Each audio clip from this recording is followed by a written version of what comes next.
like how we connect, how we do all that, the real deep connection that doesn't change. But Well, the impact of AI is actually making the development of human skills and abilities even more important, and or if you haven't done that, the gap will be bigger.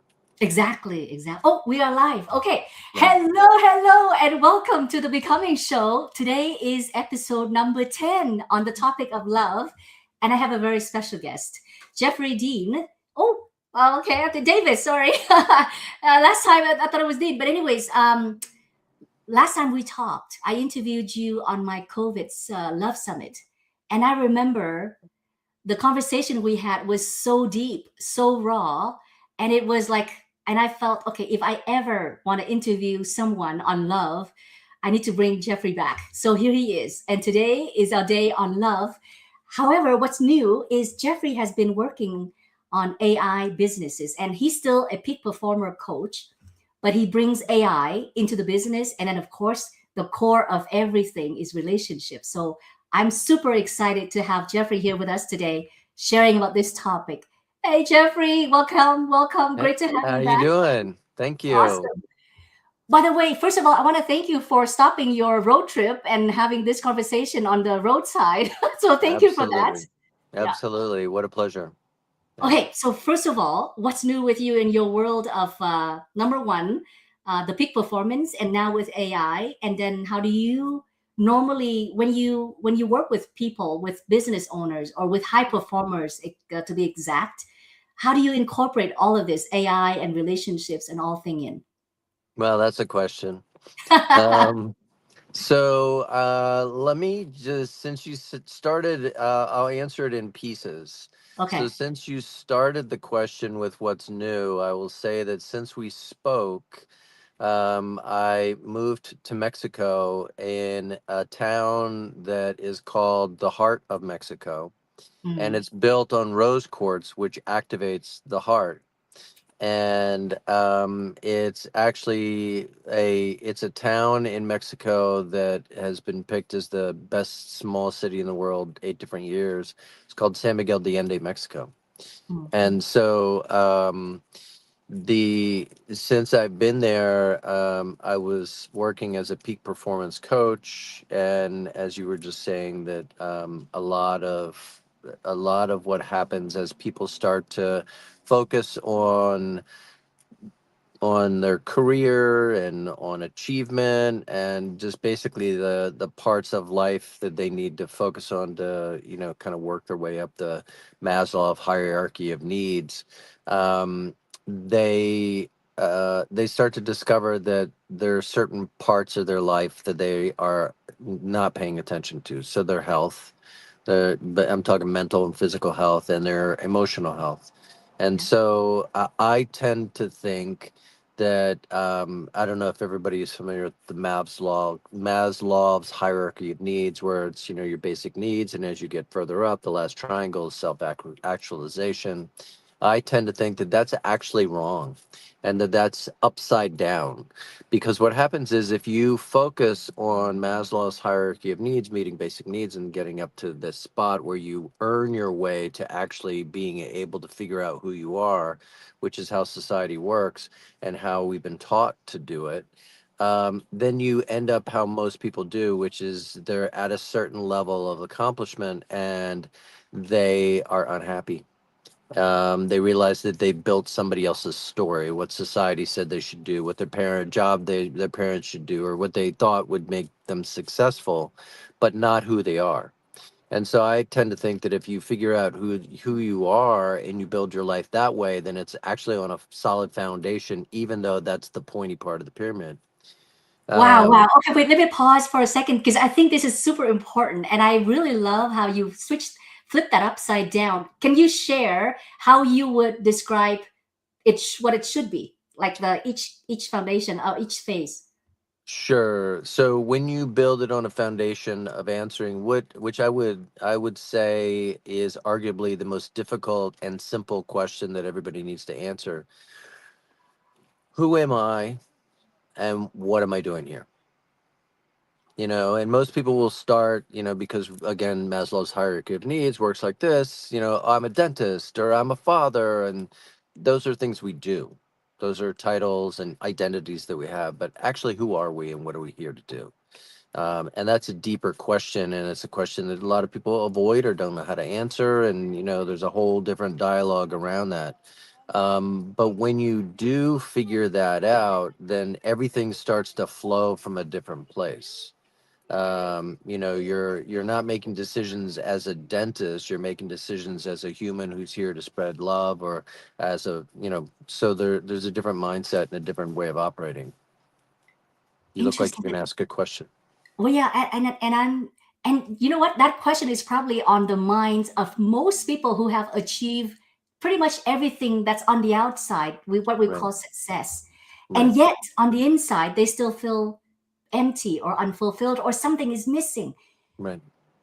Because the difference is, so there's two things about accomplishment. One is, if you focus on the end goal, which is fine, you need to focus on the end goal, but you don't understand the journey that's involved, and you don't embrace the journey with gratitude along the way, then you don't actually connect with it, and you don't actually connect with how it changes you, and you don't understand the fact that the journey is what changes you. Because you are, if you were the person who had the thing that's your end goal, you would already be that person. There would be no changing of who you are, how you operate.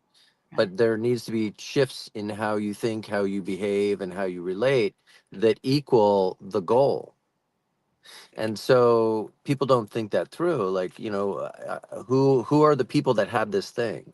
How do they operate? Is that who I want to be? And can I still have the thing but operate differently? And how do I do that? So, which brings us, I know we're talking in different circles and things like that. And, just I'll put a pin in. It brings us to relating. Mm. How do I relate to myself? And the more that I understand myself, which again is, I think, the most simple and most difficult question anybody can answer, which is, who am I? Like, really, who am I? What do I like? What do I not like? Then, in order to answer that question, you need to be able to look in the mirror, and you need to be able to understand what parts are you and what parts are programming from your parents, from other people, from the media, from the culture, and from trauma, Mm. and from even parasites. There's a book that I would recommend everybody read, which is Your Brain on Parasites. And it's scientifically backed, and it talks about how your behavior is impacted by parasites. So Wow. who you relate to, how you relate to them, how you relate to life, how you operate. So when you're answering that question, it's interesting. Maybe you're answering it, or maybe the parasites are answering it, or maybe your trauma's answering it. So in order to, and when you get rid of the parasites, when you get rid of the trauma, your health gets better, physical, your mental health and your emotional health gets better, and you become a truer version of who you are. Wow. And then the question itself, who am I? I mean, do you have to do some kind of meditation, or because this is a deep question that sometimes Right. it takes a year, a lifetime to answer, and Right. sometimes we don't even find out the answer at the end of our life either. Right. Wow. Yeah. Well, I mean, so we don't make good decisions when we're activated. We don't Mm. make anything, we usually have to backtrack and undo it, because when we're activated with stress, with anger, whatever it happens to be, and we're not in a grounded place, it, it's almost as if the ground is unsteady. And if you're standing on moving ground, it's hard to really focus on what the target is. Right. But if you're on, or if you're, or even to see things clearly, because you're being shaken.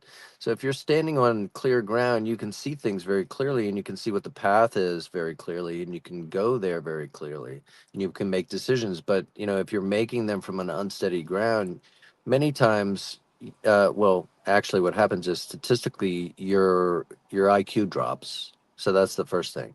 So the second thing is, when you make a decision from a lower IQ version of you, chances are that when the higher IQ version of you comes online, they're going to want to redo that work, Mm. right? So you want to find and be able to tap into the part of you that is closer to the grounded and centered part of you, right? Being centered is being centered in yourself. It's not being centered in something somebody else is saying or something like that. It's a, it's like the eye of a storm, the eye of Mhm. a tornado, when everything's going around, Yeah. but it's still in the middle. Right. And there's no damage in the middle. Just around is where everything happens and where all the things get thrown around. Right. And you So, know what? Like you said, if you don't figure out yourself yet, it's hard to relate to someone, because then if you don't know who you are, if you're not strong with who you are and knowing who you are, what you want in life, it's right. very hard to connect or to be with someone at that level. Yeah. Right. Wow. Well, how you do one thing is how you do everything, right? And you develop muscles. You develop a muscle of reaction, or you develop a muscle of peace. And when you're looking at how you relate to other people and who you are, some of who we are is our family. Hmm. And how do we relate to them, and what's our relationship to them, and how do they relate to us, and what impact do they have, again, back to the center. So and the center is about the center can be a what's going on biologically, b what's going on with trauma, c choice, habituation. And so when you get to that spot where you have some familiarity with that calm center, then you can start to look at, well, how do I get to know myself? Oh, the first way that I get to know myself is I have curiosity, right? I have a desire, and then I'm curious, because when I judge, or when I already know the answer, of which we probably don't, Hmm. but when I judge, judging just separates. It's an arrogant way of saying, "Oh, I already know the answer to that. I'm going to put it in this box or that box." Well, I mean, you may be talking to somebody who doesn't even have those boxes. They Yeah. don't even think that way. So, so it's a great quote that somebody once said, which is um, the biggest lie on the planet is that communication is ever actually taking place, because two people are talking from two different places, and you think, you say blue and I say blue, but maybe your blue has more green in it than mine. I don't know. Right. Or maybe you have an aversion to blue and I don't, but we're talking about blue. And so it's tough for you to look at it, so it's really the connection, which is what relationship is about. The first step, and the most important step, is having a sense of curiosity. Mhm. And That's the so, first step. That's great. I'm glad you're breaking it down. Please continue. yeah. And the second step is well, okay, I'll say the second step is curiosity. The first step is being centered. Okay. And that's the through line. So if you're centered, then you could be curious. And so many times in our family, and this conversation is going to circle around relationships and the importance of family. Many times we get triggered by our family. Oh, And somebody once said, there's two great quotes about that. One person, a friend of mine, said, well, of course you get triggered because they put the buttons there so they know where they are. they install the buttons there. Right, they installed the buttons so they know where they are. right. And then Yeah. the second thing is, if you want to see if you're enlightened, go home and spend Thanksgiving with your family. Oh, okay. You know, and so the real question is, um, how do you live with an open heart, a whole heart? How do you, where you can, you may not agree, you may see, behaviors and things like that, but how can you see past that so that you can love somebody? Like, really love somebody, like the trigger gets in the way of actually loving them deeply. So how do you get past that? So first you have to have some relationship with, the solid ground, being centered, being able to access that, and being able to be in conversation while you're holding that center and you're breathing and you're, doing what you need to do to be centered. And the second thing that helps that is curiosity, because the reason the curiosity helps with being centered is you're no longer thinking about yourself. It's no longer about you. You're literally leaning in and you're like, well, so you say this. Why? Tell me why. Why do you say that? That's so curious. I'm so curious. Mm. Whereas if you're thinking about you're like, you said that. I'm like, I can't believe you would say that. Why? Well, I'm offended. Yes, I completely hear you. Yes, the two angles. Yes, one from Yeah. curiosity, one from judgment. Yeah. And here's a fascinating story around that. So my father, was a former FBI agent, and was very. He had a way of saying things that had an authority to them, and it was almost, the authority was so energetically strong that you didn't really ask any questions. You didn't really say anything. You just didn't, even if it didn't really make any sense, you were just like, oh, okay, all right. And so there's one time after I uh, after I made the decision to work on my relationship with my parents, and after I found a relationship with being centered, and then I decided what needed to be done, which was ask questions, and the third thing, which I'll get to. But so my father said something one time, and it was like one of those moments where I was like, oh, this is a law, this is a thing, I can't question it. And so then I just took a breath and I was like, oh, so why'd you say that? He's like, I don't know, I just said it. I'm like, oh my god. Like, I've been terrified of when those pronouncements come out, and all of a sudden I pull back the curtain, and there's the wizard just punching buttons, just trying to play something. And I was like, this is crazy. Like, literally, the energy terrified me for my life. And, all of a sudden I was just like, okay, cool. All You know right. what though? But I think it's also important how you say it. Because if you say it with the tonation of "Why do you say that?" Like Oh, or of something course. like that, right? So I can But that's totally not, see. yeah. Yeah, Yeah, yeah, that's very different. That comes from a place of reaction and not yeah. true curiosity. Exactly. Yeah. Um, yeah, and like I said, the centered part needs to be a through line. Right. The curiosity you need to lean into, not Ah, react from, I love that. right? So react would be that leaning into, like, why do you say that? I'm really curious. Like like you're digging for gold, because you Yeah. are, Yes. right? Because you're the gold is, who is this person? And then the third piece is, which is important, is compassion. I call them the three C's. Mm, So centered, curiosity, compassion. And love it. so with my parents, it was really fascinating.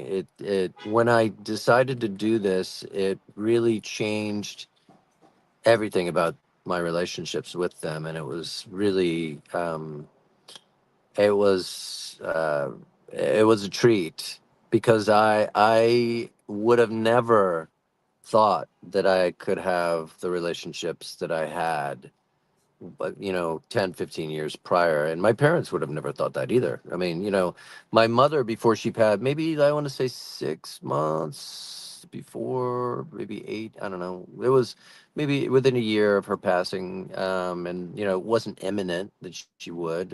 She was older, so we knew she would, but it wasn't like, oh, you've got this thing, you're going to go in a year.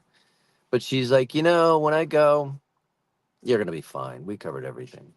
I was Mm, like, that's fascinating to hear. And mm, then and this is the same woman. This is interesting. So a long time ago, I realized the energy that um, is in TV and media and things like that. And so I threw my TV out maybe 20 plus years ago. And so when I did that, I kind of, and in some weird way, television became my kryptonite. Like, if there was a TV in a room, I couldn't be in the room. That it just creates a different energy, and mm. it's hard to connect when people are kind of listening or watching or doing something like that. It's a very different experience. And so I'm interested in the connection. And so when I went to see my mother, I don't know when it was at the beginning of all of this, I told her, I said, "Hey, I know you watch TV a lot. I know it's on the in the background a lot." I said, "And that's totally cool. It's your house. You know, I'm going to be here for a couple days, but I just want you to know that I can't be in the same room with the TV when it's on. So if you turn it on, I literally just have to leave the room. If you turn it off, I'll come right back." I'm like, "That's, it's nothing about you. It's just the energy of the TV." So she turned it off for, like, the whole time I was there, maybe 4 days ish. And so we would just sit there for 4 full days in the living room without really leaving. Maybe we'd go from the living room to the dining room to the living room to the dining room, and then the day would be over. And we would just talk. Mm. And it was funny because there was, yeah, after a while, I noticed a trend, and the trend was every single visit, my mother would get mad at me at least once. And my favorite time that she, and it didn't bother me, whatever. I'm grounded. Like, you're mad at me. Okay, so cool, cool. Tell me about that. Right.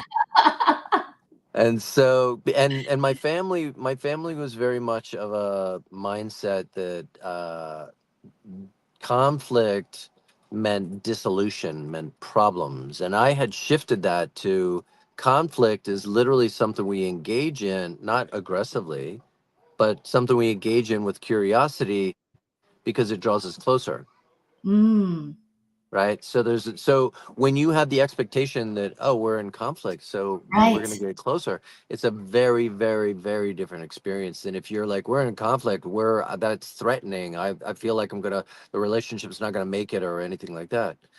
Right. Very different. Yeah. So my one of my favorite times that she was mad at me, she goes, "Jeffrey, you just asked so many questions." Right. Okay. And I'm like, "Oh yeah, you're right. I do. I ask a lot of questions." "Mhm, you're right." Yeah. And I'm like, "I can stop if you want. But you want to know why?" And I had no idea what I was going to say. I'm Yeah. like, "But you want to know why I asked so many questions?" She's like, "Sure." I'm like, "Yeah, yeah." And I'm like, "Well, I'm asking questions because I love you and I want to get to know who you are." And she's like, "You know who I am." I'm like, "Mm, maybe, but probably not." She's like, "What do you mean?" I'm like, "Well, so you're a female, I'm a male. You were a mom, I was a son. You grew up at the country, I grew up in the same house as you. You grew up in a different house. Like, you were in a different decades, different technology. Like, there's nothing that's about our experience that was the same, other than we were in the same four walls and we breathed the same air. I went to school, you didn't go to school, you went to a job. Like, there was nothing." Hmm. So she's like, "Fine." Yeah, right. Right. Right. I love her. Yeah. So yeah, and then this actually I think I might have told that story once or twice, but this is an interesting story with my father. Wait. So Before you move to your mm, father, so what well, okay, happened we can. between? Yeah, I don't leave me hanging. Come Yeah, on. yeah. I could tell you stories about my mother all day long after we started doing this stuff, but so she relaxed into me, asking questions. I said, I'm asking questions because I love you and want to get to know you. And then she reacted and then I answered it and she's like, fine.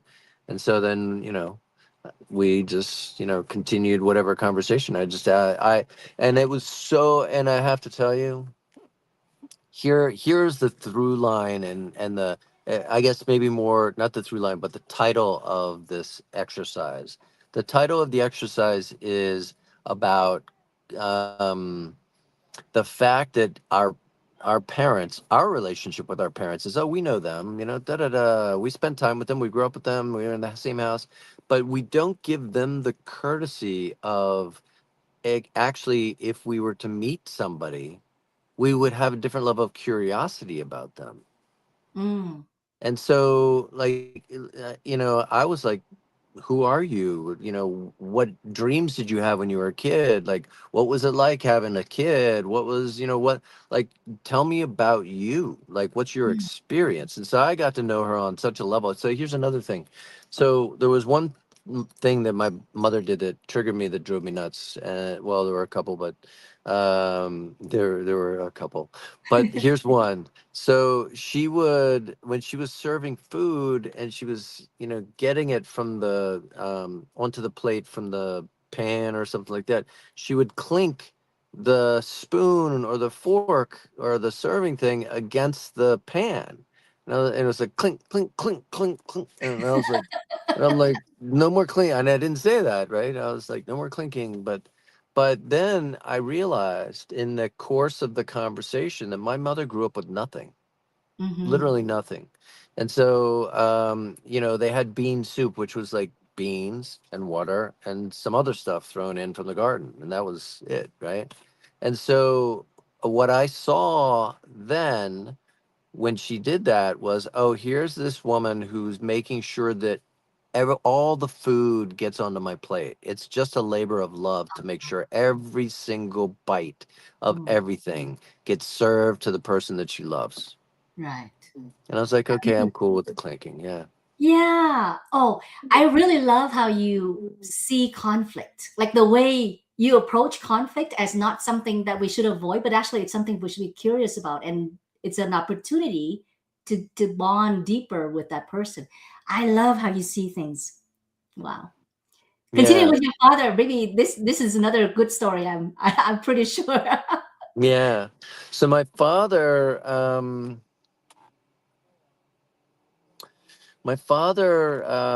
that I knew of, was not necessarily a religious man. You know, he had been participated in the church. We never really talked about his. He was like a deacon at the church, but he wasn't like really, you know, faith forward, if you will, in conversation or something like that. And so there was one time when he was in the hospital, and he's like, you know, you're you're pretty wise. He's like, I tell people things that you say. And I'm like, okay, that's nice. That's nice. Mm. And then he goes, and then out of the blue, he goes, he's like, next time I'll be the kid. And I was like, well, and I'm thinking to myself, first, I go, first, right. The first thing I was like, did he just refer to reincarnation? Uh-huh, uh-huh. And then the second thing, because I like to find humor, and also, well, the second thing was, okay, I said okay, and then but the second thing that crossed my mind was, we got a couple things we got to settle. Ah, Okay, I'm gonna ground you, and then we're gonna connect, and I'm gonna share some stuff. that's so cute. Yeah, Wow. Well, you know what? It's great that your father even thinks of you that way. It's amazing. Can you continue with sharing some of the tools and how to do this? Because I think the three things, the center, the curiosity, and the compassion, the three steps are phenomenal. What else yeah. can yeah. Well, the compassion is realizing that they are they're human, Hmm. and they have hopes, dreams, fears, pain. Here's an example of what I did with my father one time. So I lived in LA. My father lived in Kentucky, and so he was coming to, you know. So when I decided to work, I'm going to back up a second. So when I decided to work with my parents on a deeper understanding of who they were, I I did what I call doing the math, which I never told them about, but that's fine. So I looked at how old are they? How Hmm. old, statistically, does the average adult male, female live to? How many years is the difference? How many days do I see them per year? And I did the math. Hmm. And I was like, well, and I, trust me, if you do this, you'll be like, that's not many days. That's Hmm. really not many days.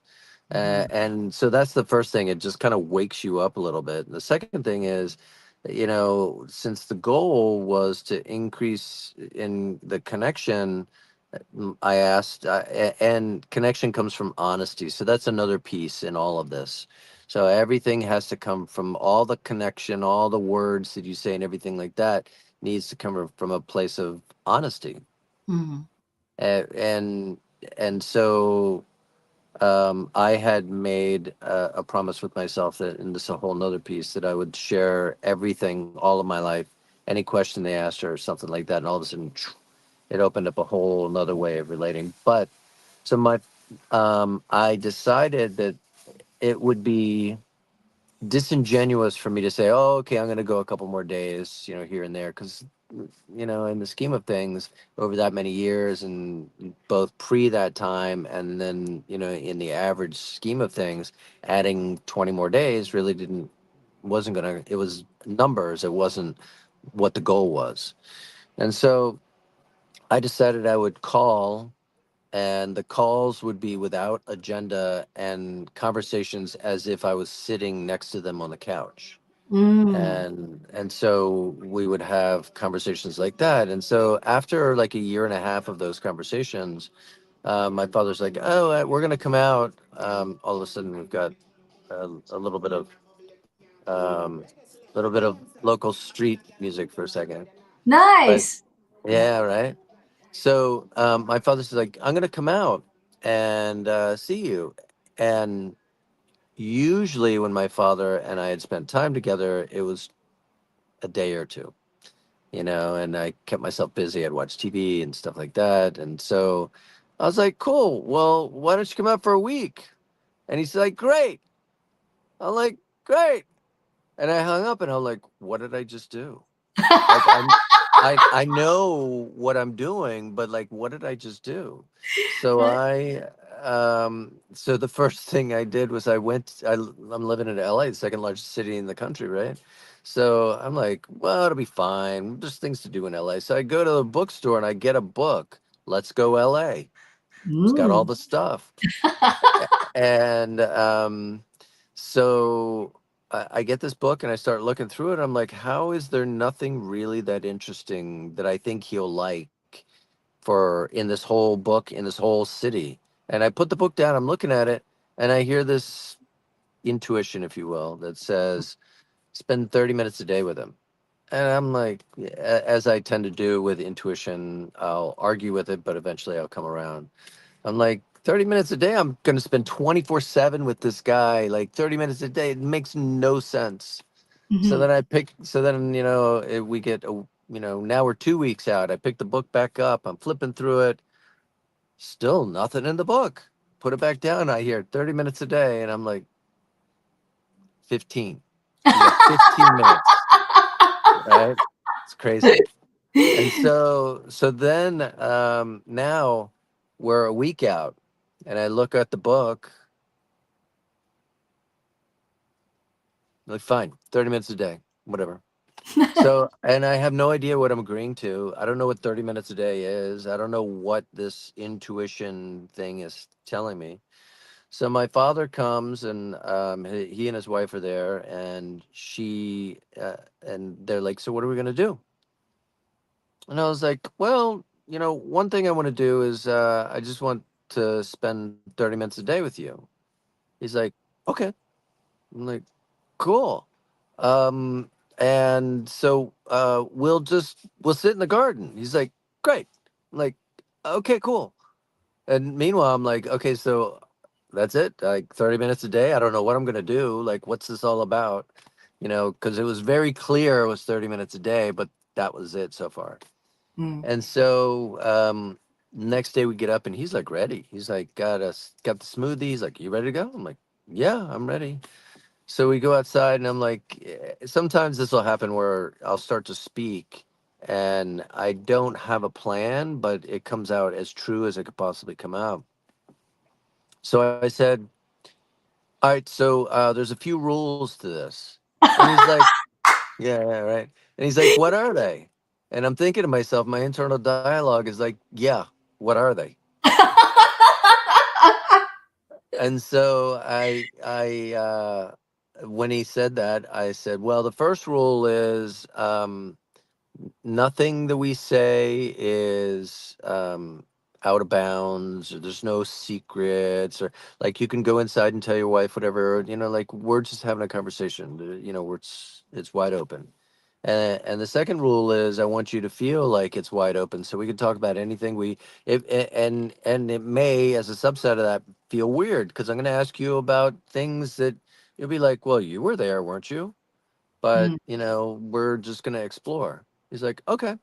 I said, and the third thing is before we leave, we just acknowledge the experience when we get up and we just hug.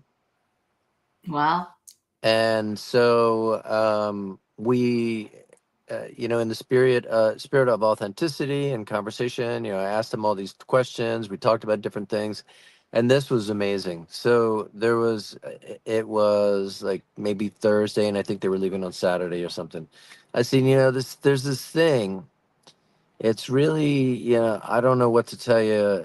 It's gonna seem weird, but I gotta ask. So, and any answer is fine. He's like, okay, all right, fine, whatever. I said, so I've been wanting um, to touch you, to put my hand on you. He's like, okay. So I said, can I touch your cheek? He said, yeah. So I got up from the chair, walked over, sat next to him on the couch, and I just put my hand on his cheek. And he just sat there, and I just touched his cheek. And it was like this weird, amazing, intimate, beautiful experience that, when you're a kid or a male or something like that, you either you have your hug and that's it, or maybe a pat on the back or something like that. But it's just, and or when you're a kid, maybe your father might hold your hand or something like that. Mm. But it was it was, I don't know how to describe it. I mean, it was really just pure magic, Mm. for both him and for me. And so that's the other thing, with the honesty is the willingness to be completely vulnerable, because it may, somebody may be watching this and be like, oh, you touched his cheek, whatever. But it felt extremely, expressing that felt extreme as a male talking to another man. So it just felt extremely vulnerable. And I judged it, and it felt weird, and I had no idea why I was doing it, and I just felt his energy, and it was just beautiful. Yeah. I got goosebumps actually. Wow. Yeah. Because I felt that it's almost like you put me there in that moment. That Yeah. that beginning was the awkward ask, but Yeah. then it turned into a really like deep bond, and the Yeah. allow the permission to just touch and Yeah. connect deeply like Right. that. Yeah. Wow. Oh, I love it, Jeffrey. You know what? I This is amazing how we kind of it's almost like this show is about parents, and it's like you're telling me what I needed to hear. Yeah. Well, I mean, it's about parents, and it's about it's about relationships. It's about Yeah. how you connect with someone, because in order to connect with somebody, you need to be open, you need to be authentic, you need to be curious, you need to be centered, you need to have compassion for who they are, and you need to be able to be vulnerable, make requests that Mm, feel exposing and that feel like, I don't know what to tell you about why I'm asking you this, but can we connect, in whatever way that happens to be. And that I wouldn't call it template, but those components are interchangeable. And what we're talking about is those components back at the birth, right? That's a when you're doing that with your family, that's a rewiring that trickles down to everything, yeah. Wow. Yeah. man. It's amazing how you you get to, I mean, your framework, that is just a beautiful framework to do. That is with someone that you, number one, respect and love. Is it does it work the same with anybody else, like friends or even siblings, same level? Not as, because in your case, the curiosity, well, yes, I mean, for sure, with all the relationship that we want to have, the deep relationships, what you said applies to everybody. But does it, I wonder if it changes with different dynamics of relationships, whether it's husband and wife, children, someone is younger than you, where you have more authority over them. I wonder Well, if there's any. yeah, I mean, there are so there is a different interpretation of the William Shakespeare um, line, "All the world's a stage and we're just merely players," Mm, and that particular line, I think, also applies to the many different roles that we have. mm, We could be businessman driving home, and we're greeted at the door by our wife, and then we're husband, and then our child runs up, and then we're father, and then our neighbor comes over, and then we're best friend, and like all these different roles have slightly different dynamics. But yeah. again, it's about the humanity that connects within them, and being visible, being vulnerable, being curious, that is and having compassion, so people feel like the curiosity is a safe place. That's a universal language. I wonder, how do you handle yourself? Like, I mean, this is great for with someone else. Like this Mhm. three. How do if we were to get to know ourselves and do this work on ourselves? Is it the same way or different? Yeah, well, well, so you said get to know yourself. So in order to get to know yourself, you have to have curiosity, Hmm. right? And what good is it if you're trying to get to know yourself, but you're judging yourself and you don't have compassion for who you are? Hmm. And if you're if you're just in reaction, then you're not going to be able to actually see that clearly. And if you are not honest and vulnerable, then you actually can't make any change or can't make any real assessment, nor can you truly love who you are, because you don't know who you are, because you're not honest. So is it a prerequisite to work on this on yourself first before we can do this with other people? I would, I do believe that, I do believe that you need to have a relationship with yourself at a deep level, because if you don't, it will show its way in sabotage with other people that you want to, or that you are dating at a deep level, because you'll hit your limits. Hmm. And so either you'll hit your limits, they'll feel it, or you'll hit your limits of what you understand love to be. And so it's almost like when somebody grows up in a childhood where they're mistreated, they sometimes end up equating mistreatment to love. Hmm. Right, so they'll find, well, I don't understand why I keep getting in these same relationships. They different, it's Bob, it's Tom, it's Jim, but they all seem the same, but they look different, they've got different names, but the experience is the same over and over and over. It's like, well, what does that mirror? What experience did you have where that has some commonalities? And Hmm. so, again, curiosity starts to help you understand that. And Yeah. then compassion for the fact that there's a part of you that believes that might be the way love is, and compassion for that part of you, and having the knowledge that that part of you is desperately wanting love, and that you're the one to give it love, because otherwise that part of you will be externally looking for love over and over and over, and misreading it. Hmm. Hmm.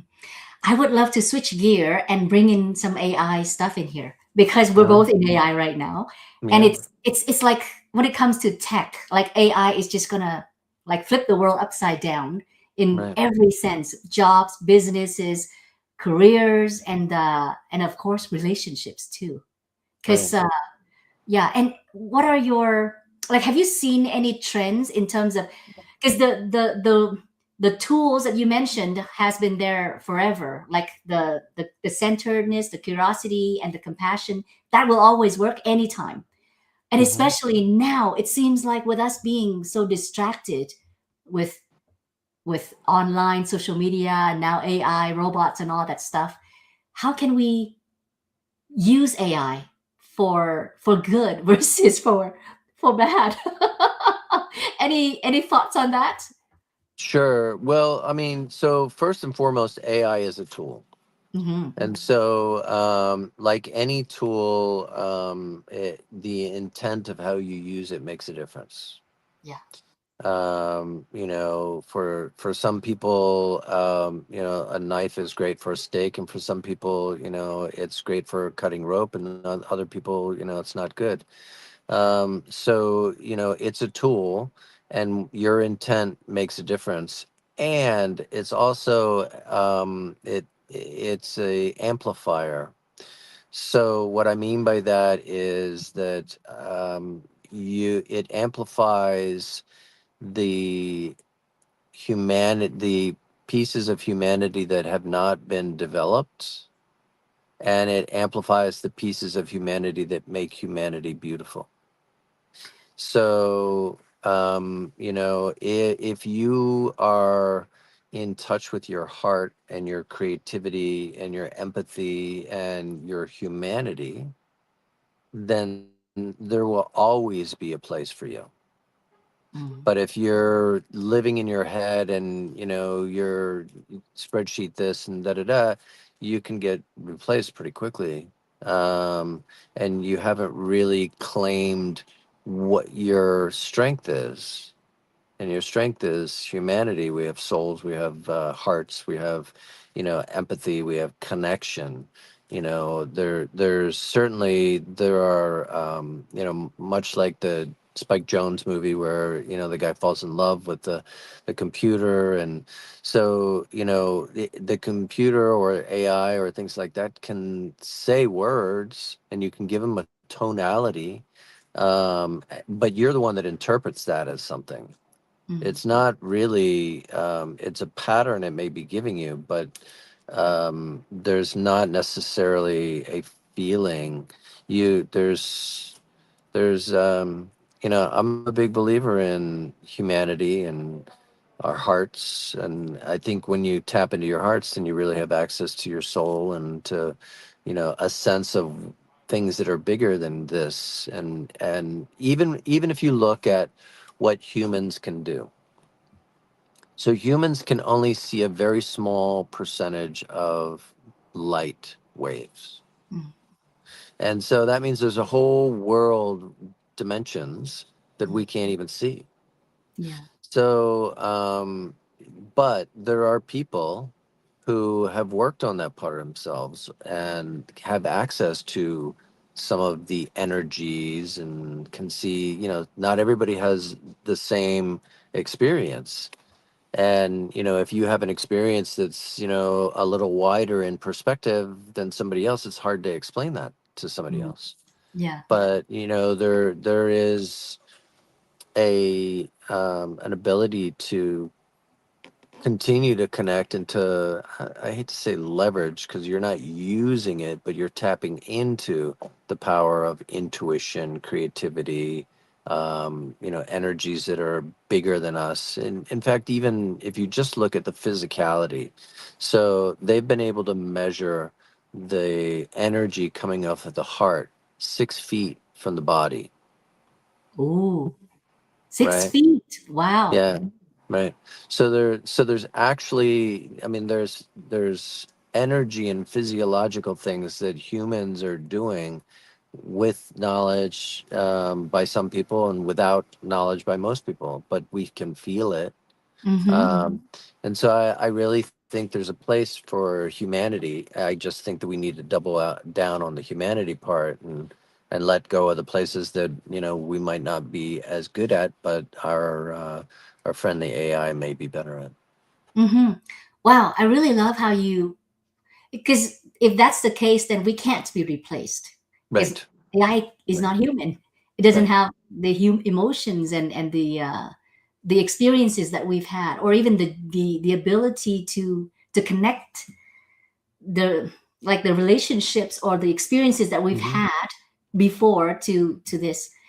Yeah. Wow. Okay. Amazing. I really love your conversation, Jeffrey, because I know I never know where it goes, but wherever it goes, it's always good. Hmm. Yeah. I'm curious because I know that you used to, or at least when in your coaching work, you do work with a lot of peak performers and men, Yeah. especially, to help them have the centeredness and also to be able to connect deeply with people, which is very rare. Um, what do you see now with the younger generation of men? And I'm asking for my own selfish reasons too, because I have two boys, 16 and Hmm. 17 and 18.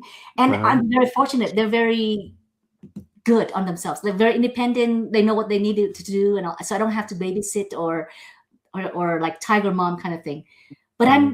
I really would love to understand how these young men grow up definitely in a different generation than ours, like different Right. entire technology and also the social media and all that. What do you, what kind of advice do you think they need also to they need to hear from your own experience as someone who's been through a lot, and then also as a parent, like what kind of advice can you give parents in terms of what we can do for them?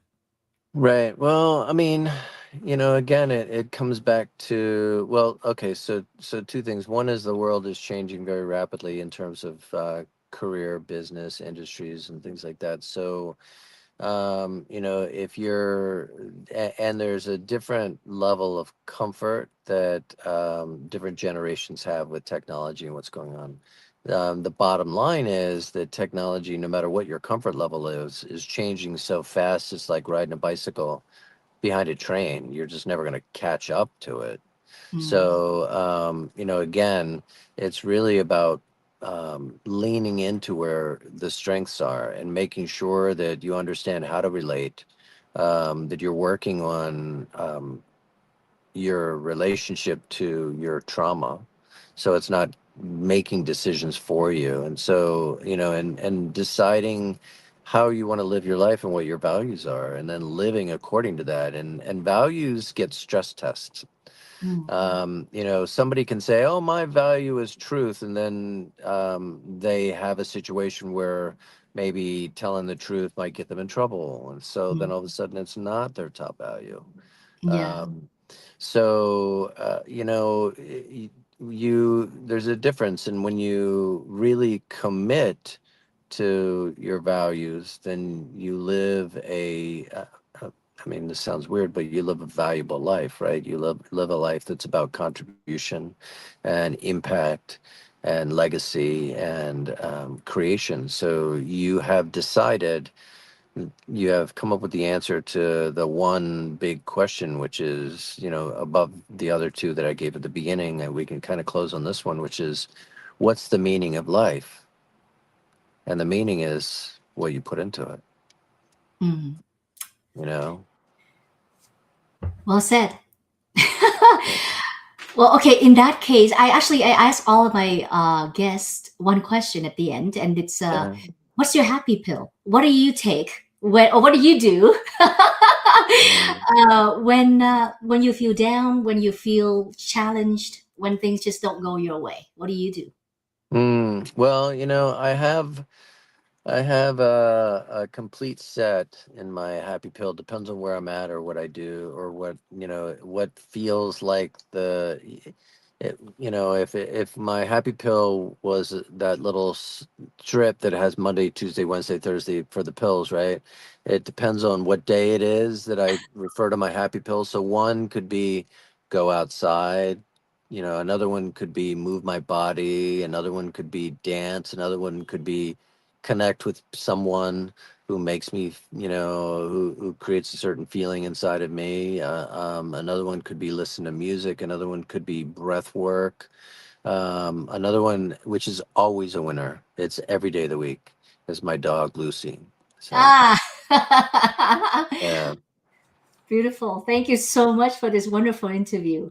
It's great to absolutely. see you, Jeffrey, and Good to I see wish you. I could bring you back next time because there's so much more to discuss. But Okay. and Yeah. what I really love about today's talk, it's almost like I needed to hear what you shared about your Mm, parents, about your mom and dad, and then the stories itself, and mm, the framework. It's beautiful, so mm. simple, and yet Yeah. it takes a lot of courage. I feel like there's another C in there. There's gonna Oh, be I love it. I love what you did there. I love what you did there. Let's put it in there. Four C's now. Courage. yeah. Yeah. To have all this, and especially the vulnerability part, you can't do that without having courage. Perfect. I love it. Now it's four C's. It's All four right. C's. Yes, I Okay. love it. Love this All right. framework.